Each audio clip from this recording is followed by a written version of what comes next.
COVID-19 is causing us to alter our usual procedures. As we know, Governor Walz has declared a peacetime emergency in response to COVID-19, and the Met Council has determined it is not practical or prudent to conduct an in-person committee meeting for reasons stated in the governor's executive order. Accordingly, Met Council members will participate in this meeting by phone or other electronic means, and this Transportation Committee meeting will be conducted under Minnesota Statute Section 13D.021. Regrettably, this method of holding a meeting limits our ability to hear public comments from residents. In lieu of public comment, I encourage members of the public to email council members directly. Our email addresses can be found on the council's website under the About Us section. Because we are conducting the meeting electronically, all votes must be taken by roll call. When we do so, Becky will call the roll in alphabetical order. I, the other council members, and the public must be able to hear your vote. When your name is called for each vote, please clearly state yea or nay or abstain so I can determine whether a majority voted in favor of the motion. So before we start the meeting, we need to establish whether there is a quorum present. With that, Becky, could you please call the roll? Atlas Ingebretson. Chambliss. Here. Cummings. Ferguson. Fredson. Here. Gonzalez. Sterner. Zirin. Present. Barber. Here. So right now at this moment, we don't have a quorum, but we can probably move ahead in our agenda and then we'll come back and do approval of the agenda in minutes once we do have a quorum. So first we could go ahead and start with the TAB report. I see we have Mr. Dugan here today. If you want to present your report, Mr. Dugan. Yes, good afternoon, Madam Chair, Madam Vice Chair, honorable committee members. First thing I'd like to say is forgive my informal attire. I'm on vacation up north for a few days and did not bring a coat and ties. To be perfectly honest to admit. I also, may I acknowledge General Manager Koistra, Director Thompson, and thank you, Becky, for arranging this, and Elaine for getting me all the correct information. In regard to the agency reports, the MPCA had none. MnDOT noticed us, as you probably already aware, of an update on the Minnesota Highway Freight Regional Solicitation, which is available to you. Highway 5 to the airport is open eastbound, and the project is in final stage, or stage 3, meaning the westbound 5 from St. Paul is closed, and exiting will be either through Highway 62 or to 494 and circling around. In regard to the MAC, the Minnesota St. Paul International Airport, in particular respect for Councilmember Zirin, I know you had several questions on the MAC operations in, I believe, our June meeting. I'm not missing. So I did take extra notes to make sure that I have a complete survey for you. For your constituents, perhaps the most important is the Real ID is going to be available at the airport starting September 1st. There will be a kiosk at the airport in Terminal 1, but an appointment must be made. And Mr. Crimmins, who is our representative to the TAB from the MAC, said it took him over a month to get an appointment. So that may be something to bear in mind for your constituents should call. In regard to traffic, year to date through March, domestic traffic was down 55%. However, when it's expanded to include June of this year, domestic travel is down 85%, international travel down 99%. Delta has the most international flights. However, they are in effect closed until 2021 to all but except essential travel. And so far at the airport, according to Member Crimmins, they are the only, Delta is the only airline that is committed to a empty middle seat. Now, in regard to flight operations, the difference between passenger, or I should say, flights or passengers, which are down, flight operations are the number of actual takeoffs and landings.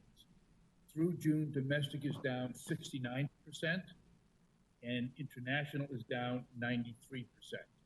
Again, for your constituents who perhaps are going to the airport, concessions total closed are 61%, reduced hours 25%, full operation is only 5%. On the good news is that construction is proceeding rapidly due to the decreased traffic. The new escalators are finished. There are new roof canopies over the arrival area, and the new baggage carousel is operational. And also in good news, in terms of the financials for the MAC, MAC has, according to Member Crimmins, has not needed to use its reserves and has been able to grant rent waivers to concessionaires. Regarding the MAC's rating from the rating agency, it had a AAA and is now an A+. A AAA from the rating agencies, which is, as you know, is a credit score, and it involves two aspects: the general creditworthiness of the debt issuer, and secondly, how likely that debt is to be repaid. A AAA, which the MAC had, is the highest in investment grade. It says the issuer is creditworthy and has a strong ability to repay. A+ is the second tranche, if you will, strong capacity to meet its obligations. However, it is susceptible to adverse effects and a change in economic circumstances, which we can all expect. Thank you. And then for General Manager Koisler, I wanted to thank you, and on behalf of TAB, for the presentation that Charles Carlson and Director Thompson did regarding the ABRT update. And for the members of this committee, this ABRT update, which they've asked TAB to delay, will be going through the normal committee process. In sum, for this excellent report, because of COVID, the folks at Metro Transit would like to delay to get an expanded community engagement and citizen review. I will say, as one comment was made at the TAB in complimentary observation, was it was going to lead to a thorough, well-prepared and laid out, thoughtful policy engagement with all stakeholders.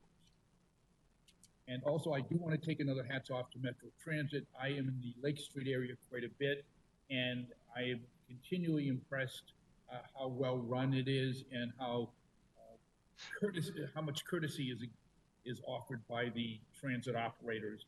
And again, I'm impressed with the declining ridership and revenues that so much is continuing to happen.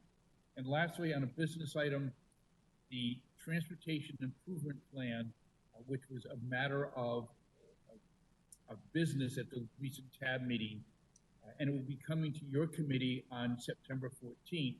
The TAB accepted the public comment report and recommended adoption by your council of the 2021-24 TIP. Thank you, Madam Chair. Any questions, I'd be more than happy to answer. Thank you, Peter. Are there any questions for Peter? Thank you. Thank you. Seeing none, we'll go back, and now we do have a quorum present, so we're going to jump back into the agenda. The first order of business is approval of the agenda. We do not need to call the roll on this unless anybody has any proposed changes or additions to the agenda. Does anyone have any changes?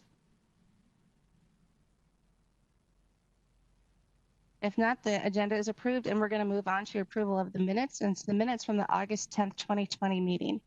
Does anyone have changes or additions to the minutes? If not, I'd entertain a motion to approve the minutes. Fredson, so moved. Moved by Fredson. Is there a second? Second, Atlas Ingebretson. Second by Atlas Ingebretson. Is there any other discussion? Hearing none, Becky, could you call the roll, please? Atlas Ingebretson. Aye. Chambliss. Aye. Cummings. Ferguson. Fredson. Aye. Gonzalez. Sterner. Zirin. Aye. Barber. Aye. And with that, the minutes are approved. Next, we'll go on back into our agenda and go into reports. So first we have MTS Director Thompson. Thank you, Madam Chair and members. As Peter mentioned, TAB approved the public input for the TIP last week, and public comments closed on the TIP and the TPP 2 weeks ago today. And we set a record number for public comments on the TIP. We received over 400 individual comments. Usually this is a document that maybe receives a half dozen to a dozen comments. So a big increase. There was a collective action to comment from a couple organizations that generated a lot of comments. So we'll present that to you in an upcoming meeting. We had slightly less comments in the TPP, but a lot of overlap between the two because they ran concurrently. So that's an upcoming item too. In terms of our contracted transit operations, demand continues to remain strong for food shelves. Still looks like we will continue to provide that service through the end of 2020 for food shelf delivery. As a reminder, I mentioned last time that Transit Link is now taking over most of that operation from Metro Mobility as Metro Mobility ridership has grown.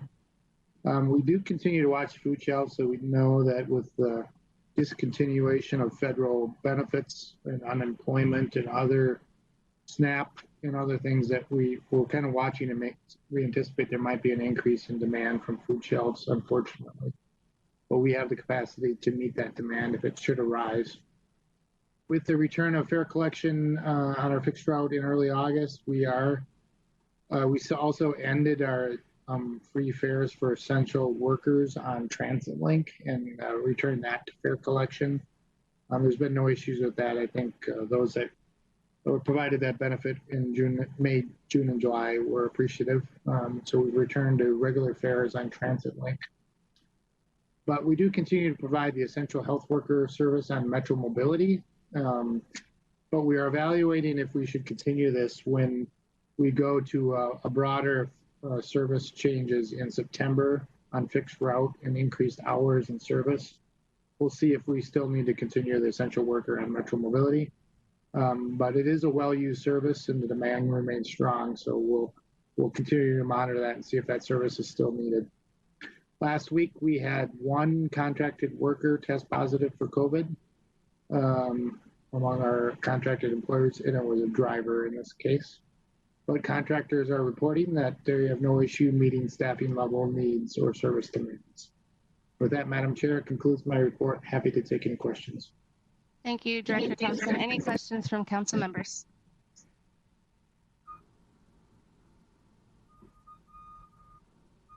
All right, seeing none, we'll move on to General Manager Quistra.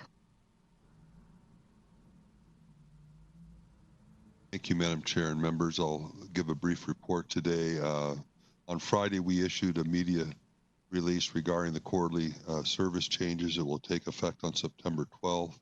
As a reminder, the September changes will bring us to about 80% of our pre-pandemic service levels.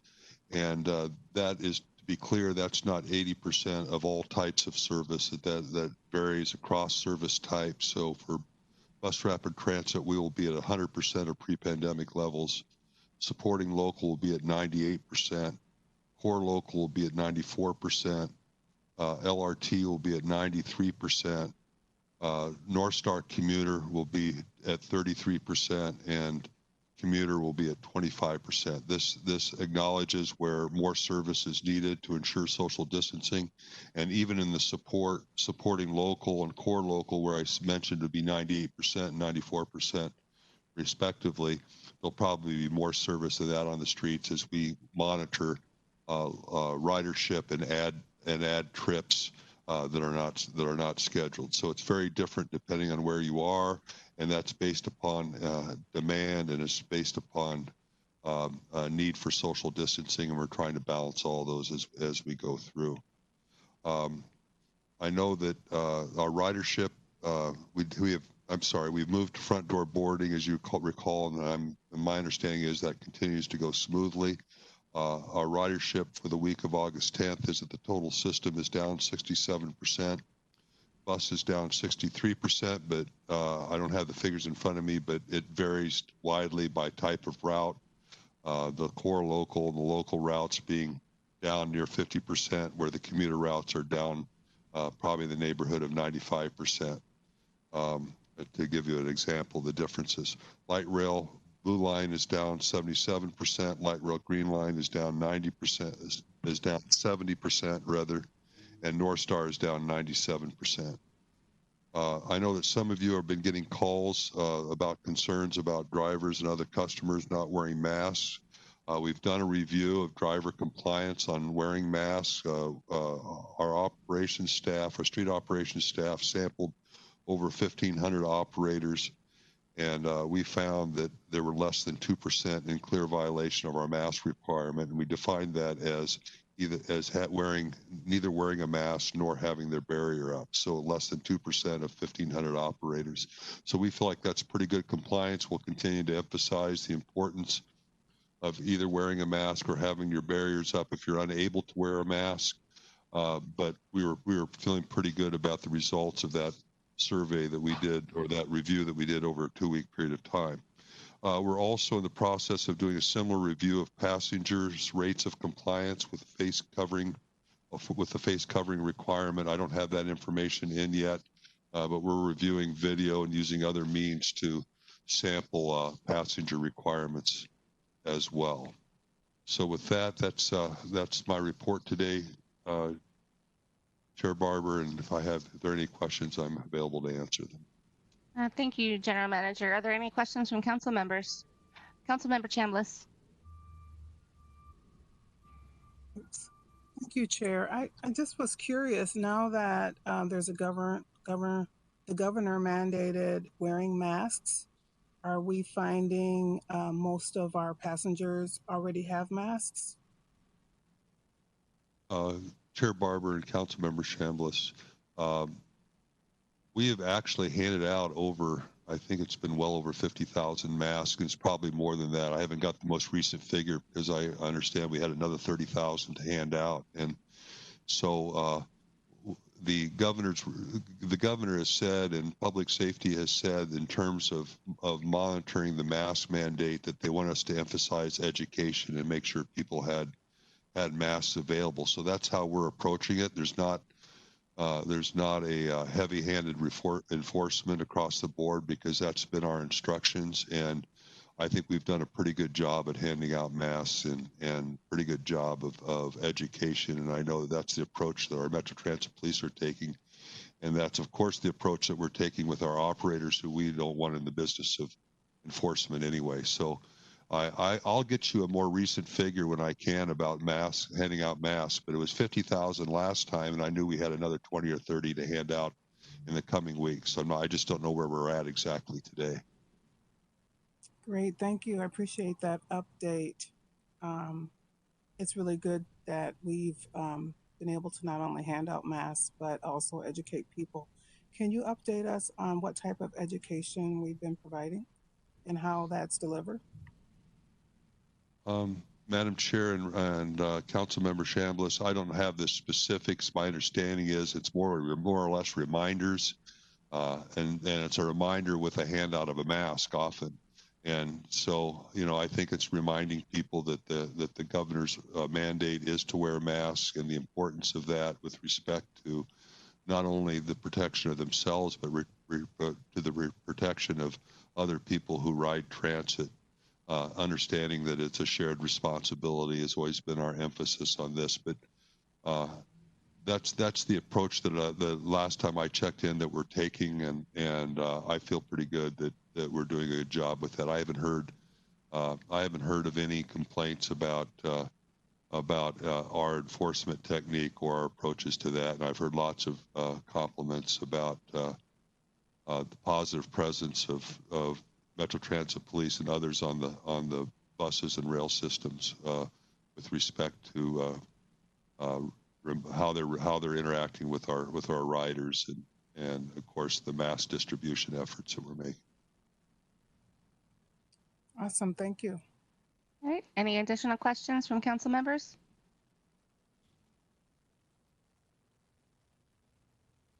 Okay, Hearing none, we can move into our business items. There are no items on the consent agenda tonight. Our first non-consent item is 2020-227, which is the same week item, operator apprenticeship grant amendment. We've got Brian Funk here today. Hi everyone, it's Brian. Are you able to hear and see me all right? Yep. All right, so happy to be here today. It's good to be seen. I've been watching from afar. I haven't had a business item in a while, but I'm here for good news. And so what the business item before us today is to authorize the regional administrator to execute the third grant amendment, which will allow us to receive the final $265,000 of grant funding from the state of Minnesota for our bus operator apprenticeship program. As you may recall, this is a program that we started in partnership with the local ATU in September of 2018 as the second nationally recognized apprenticeship program for bus coach operators in the country. And so we're really proud of that. To date, we've had close to 80 graduates.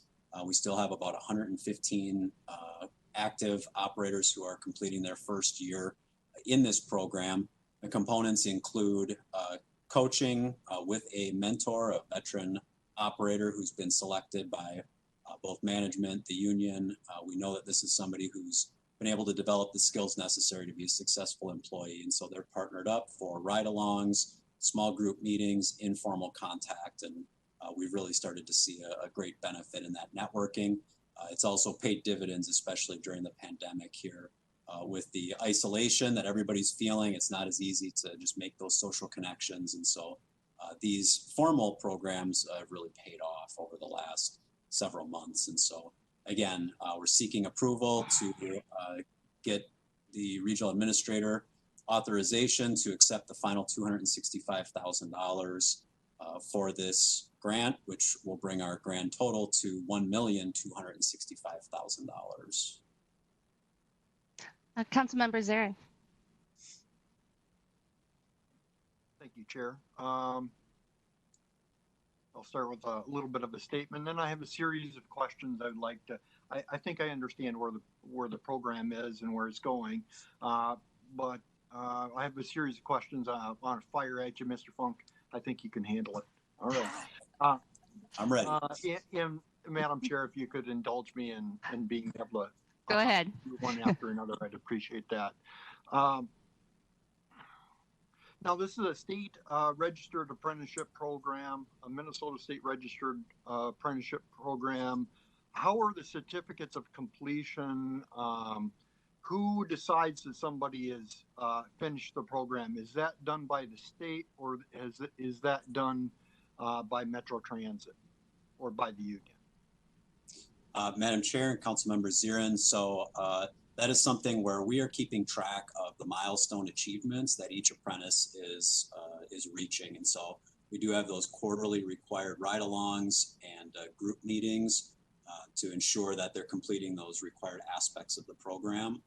When those are completed and they've successfully completed their first full year of employment with us, we determine that they've graduated. We notify the state. We do receive certificates and apprentice cards that are presented we've had one graduation ceremony back in December. We're planning for the future to get ourselves caught up in this COVID environment. So if I can, Madam Chair, there's no third party entity that's certifying that Metro Transit is the purveyor of whether somebody has finished the program or not. Yeah, Madam Chair and Council Member, to my knowledge, that's correct. We are internally documenting that. We're providing that on a routine basis to the state to document those reimbursable expenses and milestones. Is there a test that needs to be taken at the end of this, like a capstone test? Sorry, Madam Chair and Council Member, for this particular apprenticeship, no, we do not have that. Each one of the apprentices in this case are already regular employees, either part-time or full-time. And so they've already joined on as a quote regular employee. And so there is not another entrance exam or interview like there is for kind of a traditional apprentice program. Thank you for that. And now I don't want, Madam Chair, if that's okay. I'm sorry, the phone is ringing.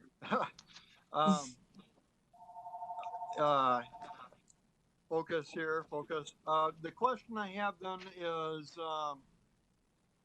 has the program been evaluated for racial bias in any way? Madam Chair and Council Member Zirin, to my knowledge, no. Myself and one of our deputy directors, along with the union president and union vice president, sit on the Joint Apprenticeship Committee. We have not discussed that type of evaluation. Oh, okay. So there is a Joint Apprenticeship Committee that comprises of some labor and some management. Madam Chair and Council Member, yes, we do have a JAC with the members I described, and in fact, we had a meeting just earlier today, but we meet on typically a monthly basis to review any potential issues and then scheduling and make joint decisions on issues that arise. Okay, that's the question I was asking earlier, is if there was a third party, a third entity that oversees this, or if it's just Metro Transit. And the answer is, you called it a JAC or a JATC, right? That's a committee that comes together of labor and management. I get it. I understand where that is coming from now. Now, this does not, if I can ask you this does not include the apprenticeship for traction power, correct? Madam Chair and Council Member, that's correct. This is one standalone apprenticeship program. Could I take you down the road of traction power? Can I ask you any questions about that? Is that possible? Madam Chair and Council Member, since my current role, I'm responsible for bus operations. I don't have any detailed information. I haven't been involved in discussion of that. So, Councilmember Zarin, we'll be happy to connect you with the right person so you can follow up and have that conversation. I just want to ask the question, if I may, are the training modules really clear to the apprentices that are going through the program? That's really important for me.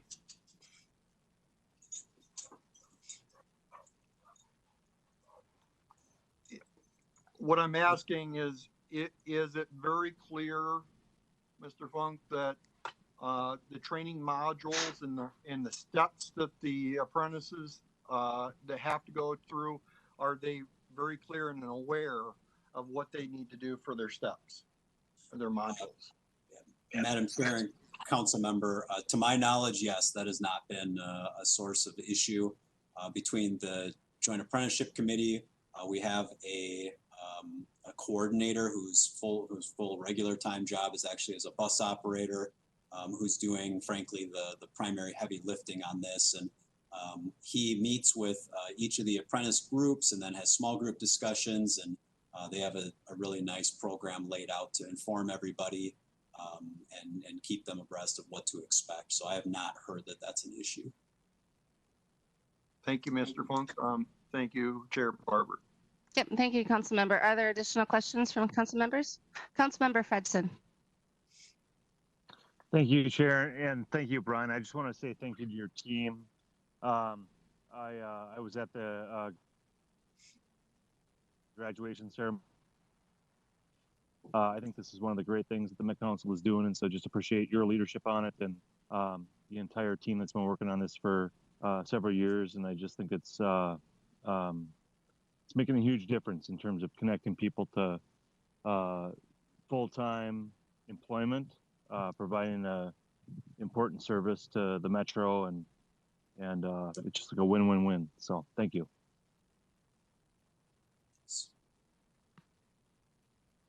All right, any additional questions from Council Members? All right, if not, thank you, Brian. And I would entertain a motion to approve business item 2020-227, a same week item. Moved from Zarin. Moved by Zarin. Is there a second? Second. Second by Fredson. Is there any other discussion? Hearing none, Becky, could you call the roll, please? Atlas Ingebretson. Aye. Chambliss, Aye. Cummings, Ferguson, Fredson, Aye. Gonzalez, Sterner, Zirin, Aye. Barber. Aye. With that, the motion passes. And before we move on to our next business item, I'll let you know that Councilmember Sterner is on and listening to us, but he cannot communicate back and forth with us. So he is here and listening to the meeting.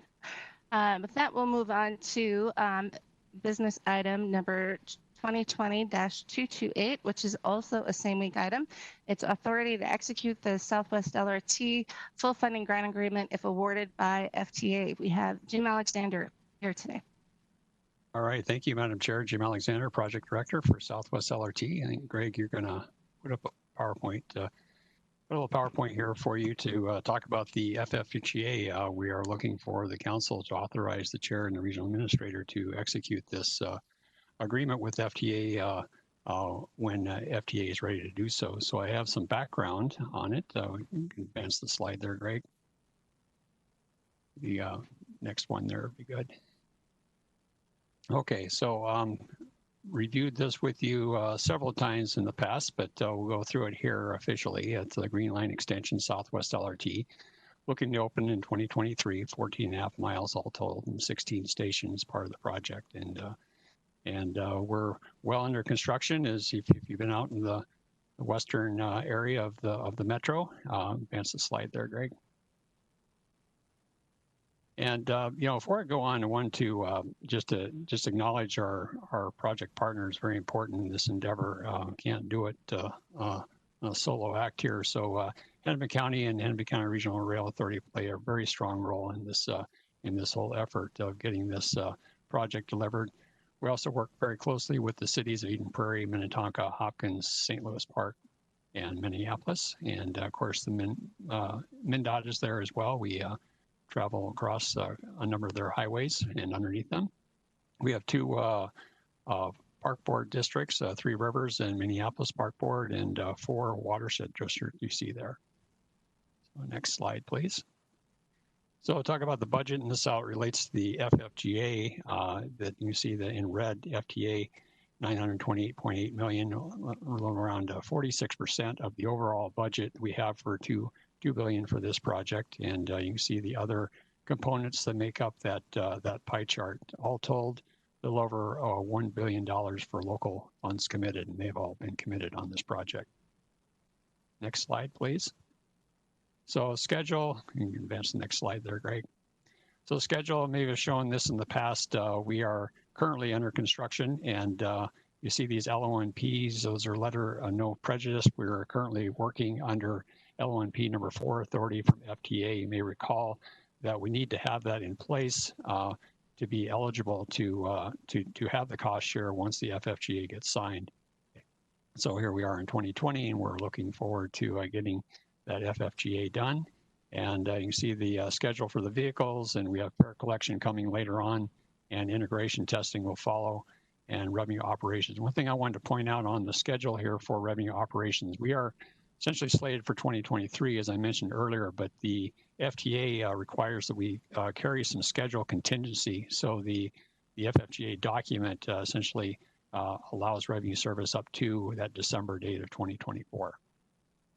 Next slide, please. So the action tonight, Madam Chair and council members, is that the Metropolitan Council authorize the chair and the regional administrator to execute the full funding grant agreement for the Southwest LRT Transit Green Line Extension Project with the Federal Transit Administration in an amount of $928.8 million if awarded by the FTA. And maybe kind of a little bit about that, Madam Chair, is that Congress was notified about the FFGA in early August.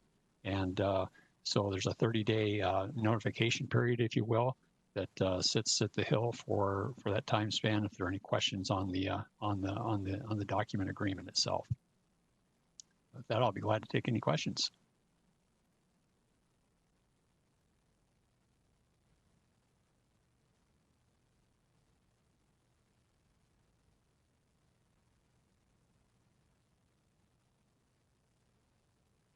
20-228. Oh, okay. 1 minute. Sorry, not a Go ahead. question, just a appreciation that we get into this stage and hope things keep heading in the positive direction. I will second that, Councilmember Atlas Ingebretson. It's very exciting to be moving along and seeing this happen. So with that, I would entertain a motion to approve business item 2020-228, the same week item. I'll move that. This is Councilmember Atlas Ingebretson. Moved by Fredson, Councilmember Atlas Ingebretson, second by Fredson. Is there any other discussion? All right, hearing none. Becky, could you call the roll, please? Atlas Ingebretson. Aye. Chambliss. Aye. Cummings. Ferguson. Fredson. Aye. Gonzalez. Sterner. Zirin. Aye.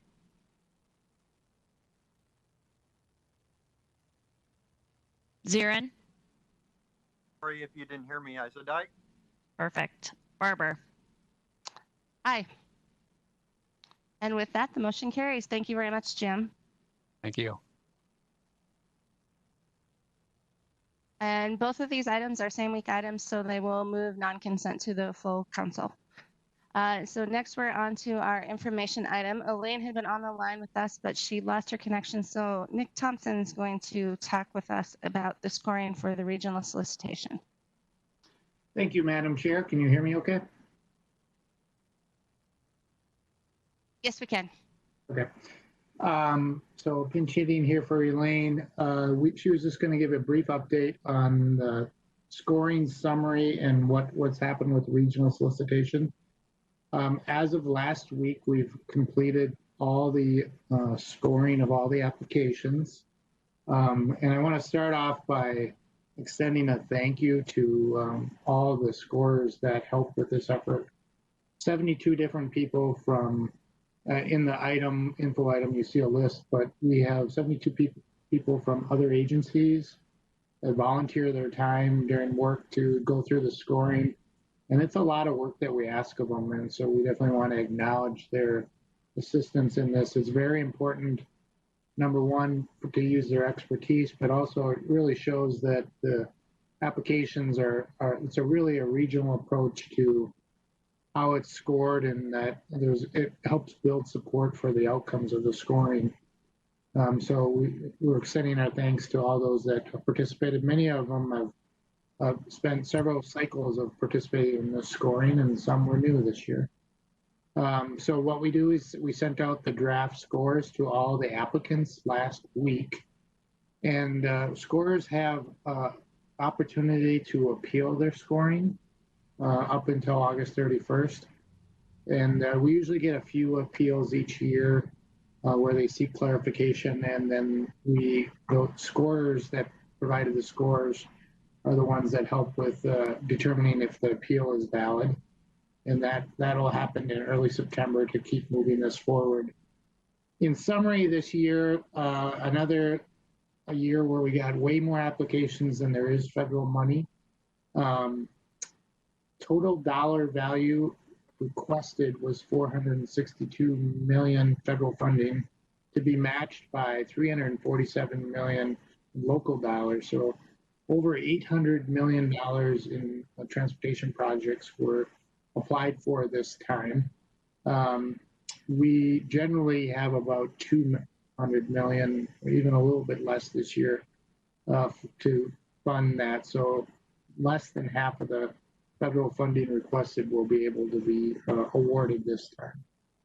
We did have 132 applications, which is very close to what we did in 2018. Very similar in the number of unique applicants, 41 this year versus 43 in 2018. All counties have applied, all 7 counties put in applications, which is pretty typical that they all have good projects that they apply for. Cities are the other strong ones that have both roadway and often bike and pedestrian projects. In park districts, one park district application for a trail. And then our transit providers, that is Metro Transit, I had several applications, and then we did receive applications from 2 suburban providers, Southwest Transit and MBTA. And then we had some nonprofit ones for the TDM and unique category. So similar in nature to last cycle. The one big change this year is that Metro Transit will be awarded one $25 million ABRT application. And that is kind of separate from the application process. So that is not, they did not have to submit an application for this thing. So that is not counted in any of this summary tables that I have presented. But it will be awarded one $25 million grant to fund probably one, we're naming the F line essentially. It hasn't been identified what that one will be, but that's also part of this. So next steps is, as I mentioned, the review of anybody who appeals their scores, and then scoring, funding and program finalizes scores.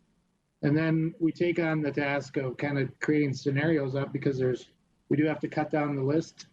And so providing different scenarios of funding based on modal splits and other things occurs over several cycles of TAB this fall. And it'll come before this committee. TAB will make their final recommendation in December, and it'll come before this committee in January of next year.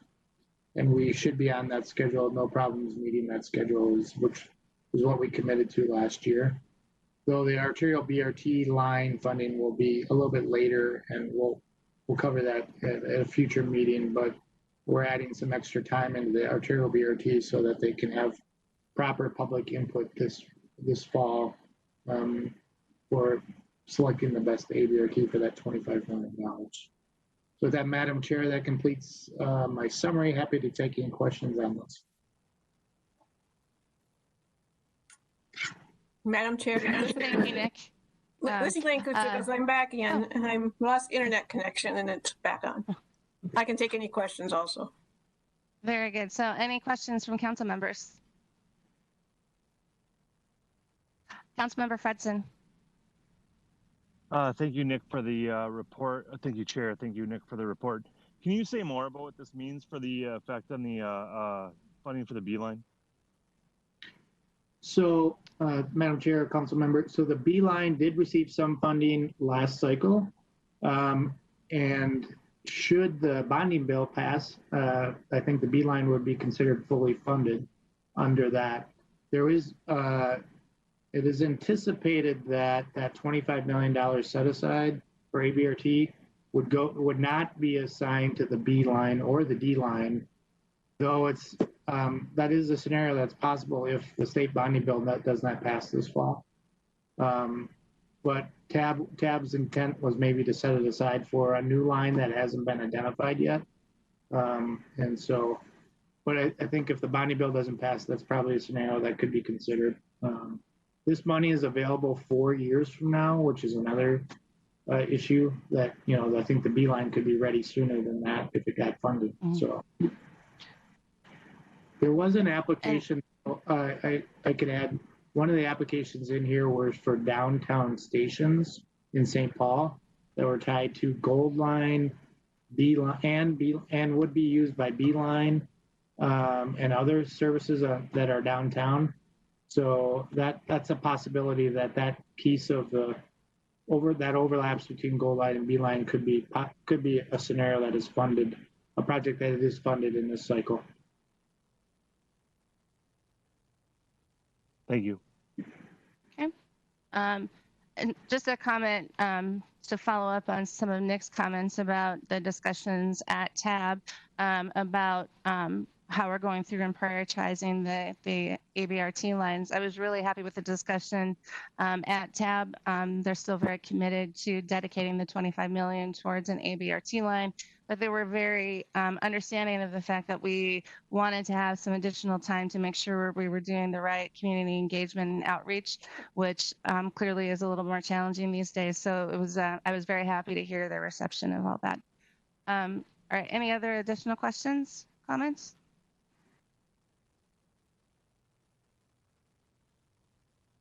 All right, thank you, Nick and Elaine.